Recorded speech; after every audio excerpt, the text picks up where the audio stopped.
السلام علیکم ناظرین، ہمارے چینل اچھی بات کو ضرور سبسکرائب کر لیں اور بیل نوٹیفیکیشن کو بھی آن کر لیں تاکہ ہر ویڈیو آپ کو وقت پر ملتی رہے۔ مہمانان، اساتذہ کرام اور میرے دوستو، السلام علیکم۔ جیسا کہ ہم سب جانتے ہیں 26 جنوری کا دن ہمارے ملک کی تاریخ میں بہت اہمیت رکھتا ہے۔ ہمارا ملک انگریزوں کی غلامی سے 15 اگست 1947 کو آزاد ہوا، لیکن آزادی کے بعد آزاد ہندوستان کو چلانے کے لیے ایک آئین کی ضرورت تھی، جسے بابا صاحب بھیم راؤ امبیڈکر نے مکمل کیا،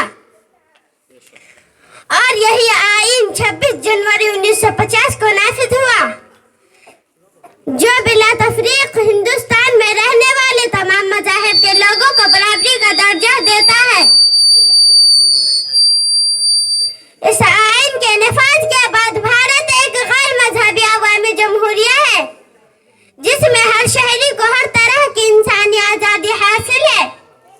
بے شک اسی دن کے لیے گاندھی جی، مولانا ابو کلام آزاد، بھگت سنگھ اور اشفاق اللہ خان جیسے ہمارے رہنماؤں نے قربانیاں دیں اور آزادی کے پرچم کو بلند کیا۔ آزادی کے بعد ہمیں دنیا کا سب سے بڑا جمہوری ملک ہندوستان عطا کیا۔ آج کا دن انہیں بزرگوں، مقاصد اور قربانی کو یاد دلاتا ہے۔ ہمیں چاہیے کہ ہم انسانیت کے پیغام کو گھر گھر عام کریں اور اپنے بزرگوں سے ملی ہندو مسلم ایکتا کی وراثت کو قائم رکھیں۔ مل جل کے چلے پہلے یہی کام کرے، مل جل کے چلے پہلے یہی کام کرے، سب اخلاص و محبت کا چلن عام کرے، سب اخلاص و محبت کا چلن عام کرے۔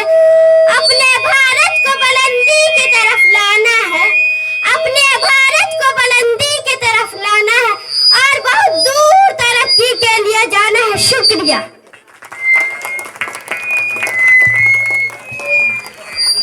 قابل صدا کرام مہمانان، اساتذہ کرام اور میرے دوستو، السلام علیکم۔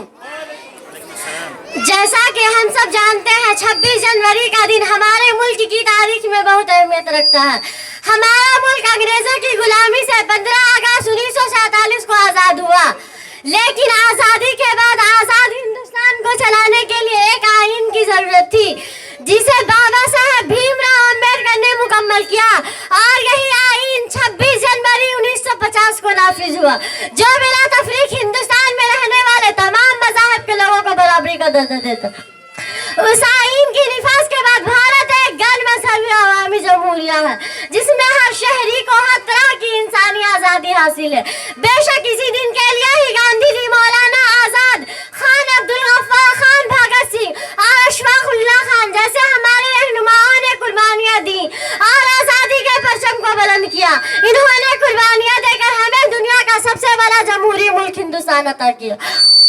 آج کا دن انہی بزرگوں کے مقاصد اور قربانیوں کو یاد دلاتا ہے۔ ہمیں چاہیے کہ ہم انسانیت کے پیغام کو گھر گھر عام کریں اور اپنے بزرگوں سے ملی ہندو مسلم ایکتا کی وراثت کو قائم رکھیں۔ مل جل کے چلے پہلے یہی کام کرے، سب اخلاص و محبت کا چلن عام کرے، اپنے بھارت کو بلندی کی طرف لانا ہے اور بہت دور ترقی کے لیے جانا ہے۔ شکریہ۔